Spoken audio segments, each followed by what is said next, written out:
আমি আল্লাহ তাআলা জুলুমকে আমি আমার উপরে হারাম করেছি, অনুরূপ ভাবে জুলুম করাকে তোমাদের উপরেও হারাম করেছি। ফলে ফালা তাযালামু, তোমরা একে অপরের সাথে জুলুম করো না। নির্দেশনাটা কার? খবরদার, জুলুমের সাথে আমাদের কোনো সম্পর্ক নাই। আল্লাহ তাআলা আদলের আদেশ দিয়েছেন, আদালতের আদেশ দিয়েছেন, সুশাসনের, ন্যায় বিচারের আদেশ দিয়েছেন। ইন্নাল্লাহা ইয়ামুরু বিল আদল, আমাদেরকে আদল প্রতিষ্ঠা করতে হবে। জুলুমের সাথে ইসলামের কোনো সম্পর্ক নাই। আল্লাহ তাআলা জালিমদের জন্য কঠিন শাস্তি প্রস্তুত করে রেখেছেন। যারা এই আদলকে ভুলন, ঠিক কখন রাত কিচ্ছু জানে না, কখন দিন কখন রাত কিছু জানে না, বছরের পর বছর কেটে গিয়েছে। এক্সট্রা জুডিশিয়াল কিলিং এর কোনো হিসাব নাই। বিচার বহির্ভূত হত্যা, এনফোর্স ডিসঅ্যাপিয়ারেন্স, গুম, যেটা সবচাইতে বড় মানবতা বিরোধী অপরাধ। কত মানুষ যে গুম হয়েছে তার কোনো ইয়ত্তা নাই। যেই ফ্যামিলির সদস্য গুম হয়েছে তারা কি ওই লোকটার জন্য মাগফিরাতের দোয়া করবে নাকি সুস্বাস্থ্যের দোয়া করবে তারা নিজেরাও জানতো না, কারণ জানে না ও বেঁচে আছে না মরে গেছে। আহা, বিডিআর নওজোয়ানদের যারা ছাড়া পেল দেখলাম, বিনা অপরাধে, কোনো অন্যায় ছাড়া, অপরাধ ছাড়া তাদের জীবন থেকে, তাদের তারুণ্যের, তাদের যৌবনের 15 বছর, 16 বছর, 17 বছর নাই।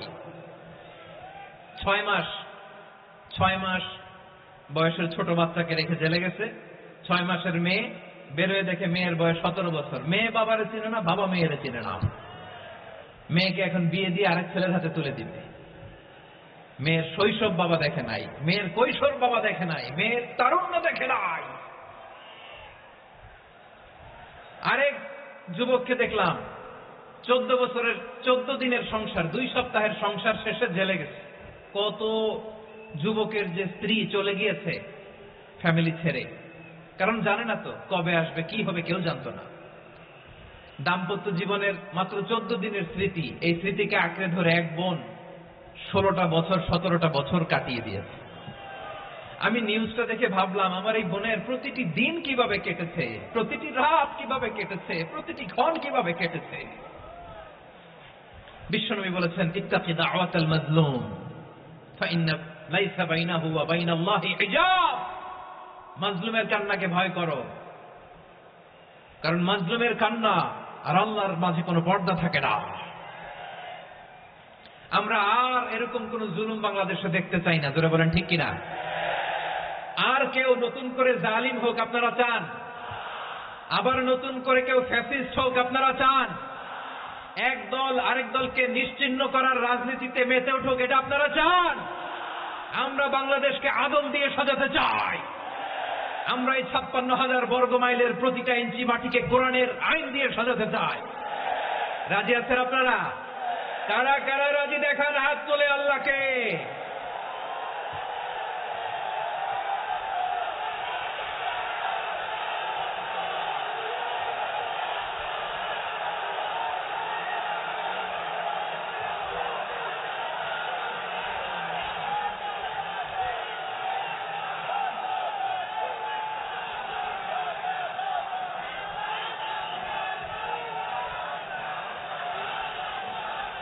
বসুন, আমার প্রিয় বীর চট্টলার তৌহিদি মুসলমান, আমরা আর নতুন করে কেউ জালিম হোক এটা চাই না। নতুন করে আবার কেউ ফ্যাসিস্ট হোক আমরা চাই না। এক দল আরেক দলকে নিশ্চিহ্ন করার রাজনীতি করুক আমরা চাই না। আমরা সুশাসনের বাংলাদেশ চাই। আমরা মানবিক বাংলাদেশ চাই। আমরা একটা সমৃদ্ধ বাংলাদেশ চাই। আমরা বিশ্বের বুকে সম্মান নিয়ে মাথা উঁচু করে দাঁড়াতে চাই, ঠিক কিনা বলেন? আল্লাহ বললেন, এটা যদি তোমরা চাও, একটা সমৃদ্ধ সমাজ যদি বিনির্মাণ করতে চাও, মানবিক সমাজ যদি বিনির্মাণ করতে চাও, আমি তোমাদেরকে সেজন্য প্রথমে আদালতের নির্দেশ দিলাম। ইন্নাল্লাহা ইয়া'মুরু বিল আদল, নিশ্চয় আল্লাহ তাআলা তোমাদেরকে ন্যায় বিচার, সুশাসন এটার আদেশ দেন। সুবহানাল্লাহ।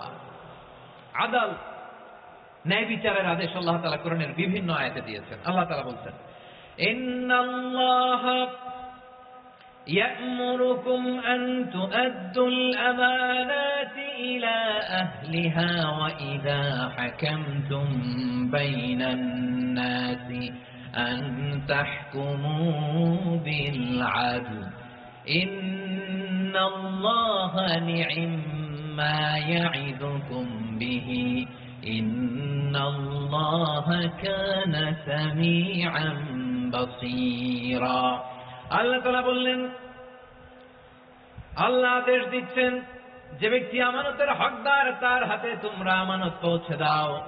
আর যখন তোমরা বিচার কার্য করবে, বিচার ফয়সালা করবে, আদালতের সাথে করো। সুবহানাল্লাহ বলেন। ওয়াইদা হাকামতুম বাইনান নাসি আন তাহকুমু বিল আদল, আদালতের সাথে করবা। আল্লাহ তাআলা বলেন যারা জাজ হবে, বিচারক হবে, তাদের যদি বাদী বিবাদীর কারোর সাথে শত্রুতা থাকে, কারোর সাথে যদি কোনো ধরনের রেষারেষি থাকে, আল্লাহ বলেন বিচার কার্য করতে যে ওই শত্রুতা রেষারেষির কারণে আদালতের বাইরে যে অবিচার করে বিচার করো না। ওয়ালা ইয়াজরিমান্নাকুম শানাআনু কওমিন আলা আল্লা তা'দিলু ই'দিলু হুয়া আকরাবু লিত-তাকওয়া واتقوا الله إن الله خبير بما تعملون।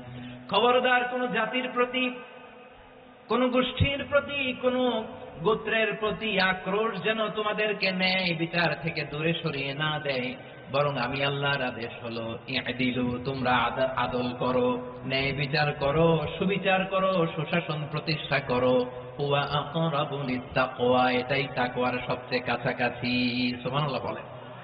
কোরআনের বিভিন্ন আয়াতে আল্লাহ তাআলা স্পেসিফিকলি ধরে ধরে বিচার করার সময় আমরা যেন আদাল করি সেটা বলেছেন। কোরআনের কোন কোন জায়গায় আল্লাহ তাআলা এই আল-আদল শব্দটা ব্যবহার করেছেন।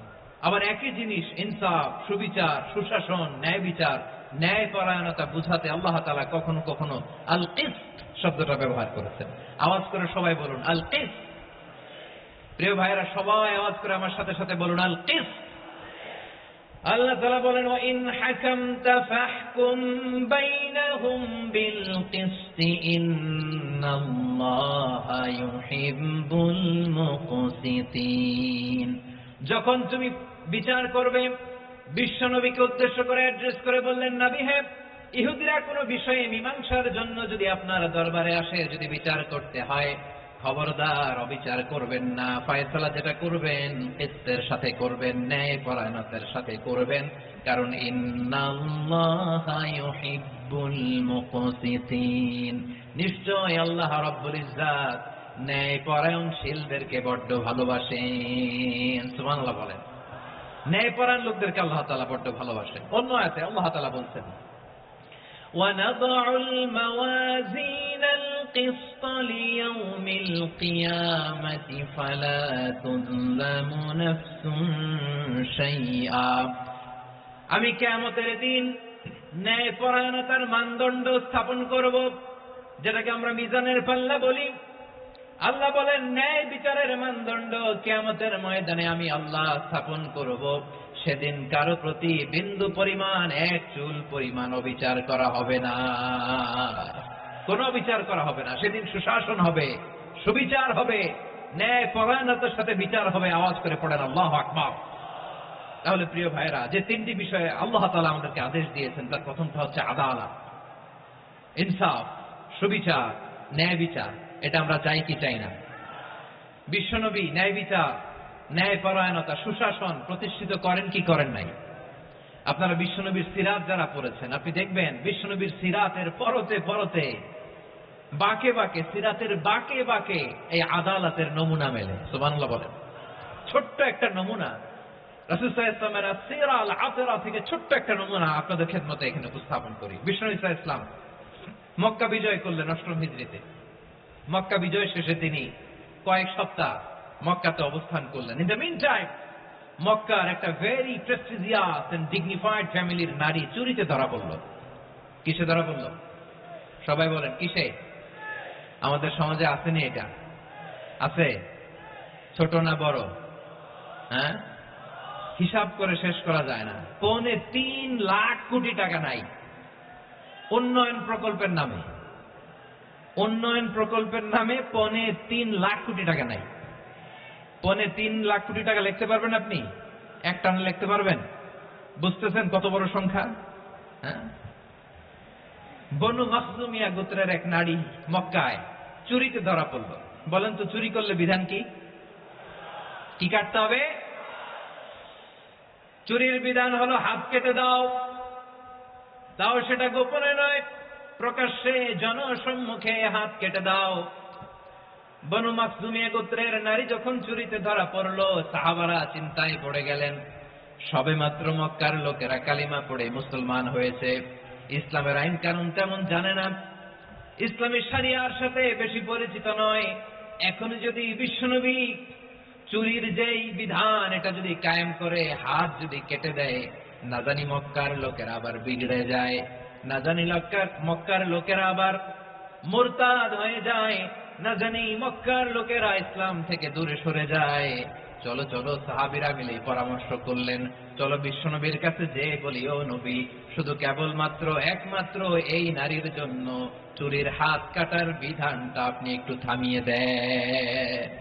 চুরির হাত কাটার যে বিধান এইখানে একটু রহিত করে দেন, বাকিগুলা কইরেন মদিনাতে যে চলবে, কিন্তু মক্কায় এবারের জন্য মাফ করে দেন। কিন্তু কে বলবে? এই যে পরামর্শ, সাজেশন, এটা কে দিবে বিশ্বনবীর কাছে? সাহাবারা চিন্তায় পড়ে গেলেন। আল্লাহর নবীর সামনে দাঁড়িয়ে আল্লাহর দেয়া হুদুদ, আল্লাহর দেয়া বিধান থামিয়ে দেওয়া, মাফ করে দেওয়া, এই কথা বিশ্বনবীর সামনে বলার সাহস তো কেউ রাখে না। কেউ কেউ বলল, বিশ্বনবীর পালক পুত্র যায়েদ বিন হারেসার সন্তান উসামারে বিশ্বনবী নাতির মতো আদর করে, বড্ড বেশি ভালোবাসে উসামারে। এজন্য সাহাবারা উসামাকে বলতো হিব্বু রাসূলিল্লাহ, বিশ্বনবীর ভালোবাসা। কি বলতো? সাহাবীরা বললেন, বিশ্বনবীর ভালোবাসা হিব্বু রাসূলিল্লাহ, উসামারে পাঠাও। উসামারে বিশ্বনবী নাতির মতো স্নেহ করে, মায়া করে ভালোবাসে। আমরা পারবো না, উসামা পারবে। সবাই মিলে ফুলিয়ে খুশিয়ে উসামাকে, ছোট্ট উসামাকে রাজি করালো। উসামা এমন এমন কথা যে তুমি বিশ্বনবীর কাছে বলতে হবে, পারবা নাকি? উসামা বলে, পারবো।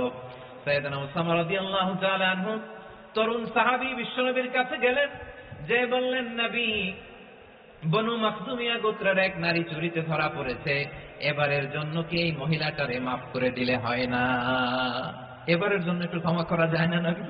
বিশ্বনবী বলেন, আতাশফাউ ফি হাদ্দিন মিন হুদুদিল্লাহ, তোমার এত বড় সাহস উসামা, তুমি আল্লাহর হাত, আল্লাহর দেয়া বিধান, এটার ব্যাপারে সুপারিশ করতে এসেছো? তোমরা কি জানো তোমাদের আগে যত কম, যত গোত্র, যত জনপদ ধ্বংস হয়েছে তার কারণ ছিল তাদের মধ্যে গরিবরা অন্যায় করলে তারা বিচার করত, আর ধনীরা অন্যায় করলে তারা মাফ করে দিত। খবরদার!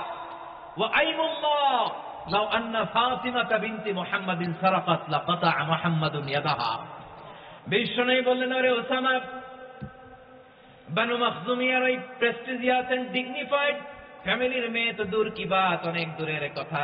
জেনে রেখো ওসামা, আমার কলিজার টুকরা, নয়নের পুটুলি ফাতেমাও যদি মক্কার জমিনে আজকে এই চুরির দায়ে ধরা পড়তো, আমি বিশ্বনবী মুহাম্মাদুর রাসূলুল্লাহ ধরে ফাতেমার ডান হাতটা কেটে দিতে এক বিলম্ব দেরি করতাম না। ইন্নাল্লাহা ইয়া'মুরু বিল আদল, আমাদেরকে জাস্টিস শিখায়। পশ্চিমারা আমাদেরকে ইনসাফ শিখায়, আমাদেরকে সুশাসন শিখায়। আর ইনসাফ, সুশাসন, ন্যায় বিচার, সুবিচার, জাস্টিস কারে বলে বিশ্বনবীর বায়োগ্রাফি থেকে জেনে নাও। এই ছিল বিশ্ব ইসলামের আদালতের নমুনা। আপনি যদি সাইয়েদনা ওমর ফারুকের জীবনের দিকে তাকান, এমন কঠোর, এমন বীর সেনানী ছিলেন। সাইয়েদনা ওমর ফারুক যদি রাস্তার এই মাথা দিয়ে হাঁটা শুরু করতেন, শয়তান ওমর ফারুককে দেখলে ওই রাস্তা রেখে দিয়ে অন্য রাস্তা দিয়ে হাঁটতো। সুবহানাল্লাহ। ওমর ফারুক রাদিয়াল্লাহু তাআলা কি পার্সোনালিটি ছিল, কি পার্সোনালিটি! আমাদের এলাকায় ছোট বাচ্চারা রাতে ভাত খেতে চায় না, আমার মেয়েটাও খেতে চায় না। এই এটা দিব, ওইটা দিব, আজকে মাহফিলে আসার সময় বলে দিচ্ছে লিস্ট করে, এটা এটা আনতে হবে। তো ছোট্ট বাচ্চাদের অনেক বায়না থাকে, ওরা রাতে খেতে চায় না। তো মায়েরা বিভিন্ন ভয় দেখায়, এই বাঘ আসবে, বাঘ আসবে খাও, এই ভূত আসবে, ভূত আসবে খাও। আপনারা কি বলেন চট্টগ্রামে? কি আসবে? হ্যাঁ, ভূত ভূত ভূত আসবে, বাঘ আসবে, খাও খাও খাও, তাড়াতাড়ি খাও। তো বাচ্চারা এগুলো শুনে ভয়ে খেতে শুরু করে। মদিনার জমিনেও একই ঘটনা ঘটতো। মদিনার ছোট্ট ছোট্ট সোনামণিরা খেতে চাইতো না। তো মায়েরা বলতো, হা হুয়া ইয়াতি উমর, হা হুয়া ইয়াতি উমর, ওই যে উমর আসতেছে, উমর। ওমরে ফারুকের কথা শুনলে বাচ্চারা একেবারে ঠান্ডা। সুবহানাল্লাহ পড়বেন না? প্রভু তুমি বলেছ রাসূল দেবে না, বলনি দেবে না উমর, বলনি দেবে না হামজা তারি, খালিদ বিজয়ী সমর। প্রভু তুমি বলেছ রাসূল দেবে না, বলনি দেবে না উমর, বলনি দেবে না হামজা তারি, খালিদ বিজয়ী সমর। প্রভু তুমি বলেছ রাসূল দেবে না। আল্লাহু আকবার। ওমর ফারুক রাদিয়াল্লাহু তাআলা আনহু, ওনার কথা শুনলে গায়ের মধ্যে গুজবাম হয়, গায়ের পশমগুলো দাঁড়িয়ে যায়। সুবহানাল্লাহ বলেন। কি পার্সোনালিটি ছিল, কি ব্যক্তিত্ব ছিল। মুনাফিকরা ওমর ফারুককে জমের মতো ভয় পেতেন। শয়তান, ভূত শয়তান এই রাস্তা দিয়ে আসলে শয়তান অন্য রাস্তা দিয়ে হাঁটত। ওমর ফারুক রাদিয়াল্লাহু তাআলা আনহুর জীবনে যদি দেখেন, তাহলে সেখানে আপনি আদালতের, ইনসাফের, সুশাসনের, জাস্টিসের নমুনা দেখতে পাবেন। কয়টা শুনবেন? সাইয়েদনা ওমর ফারুকের রাদিয়াল্লাহু তাআলা আনহুর সন্তান আব্দুর রহমান মিশরে মদ খেয়ে মদ্যপ অবস্থায় ধরা পড়েছে। মদ খাওয়ার কারণে, মদ যদি কেউ পান করে আর যদি প্রমাণিত হয়, তার বিচার হলো 80 বেত। আওয়াজ করে বলেন কয় বেত? বাংলাদেশেও তো এই আইন আছে নাকি? বাংলাদেশে আছে? হ্যাঁ, মদ খাইলে 80 বেত, এই আইন বাংলাদেশে চালু হোক। আমরা চাই কি চাই না? চাই সবাই। এজন্যই তো ইসলাম ভাল লাগে না। ইসলামকে ভাল লাগে না। ইসলামকে আউট করে রাখতে পারলেই তো এরকম বড় বড় বোতল খাওয়া যায়। একেবারে সহজ, পানির মতো সহজ, হিসাব একেবারে সহজ। ওমর ফারুক রাদিয়াল্লাহু তাআলা আনহুর ছেলে ভুল করে মদ পান করে ফেলেছিলেন। আব্দুর রহমান, ঘটনা ঘটেছে মিশরে।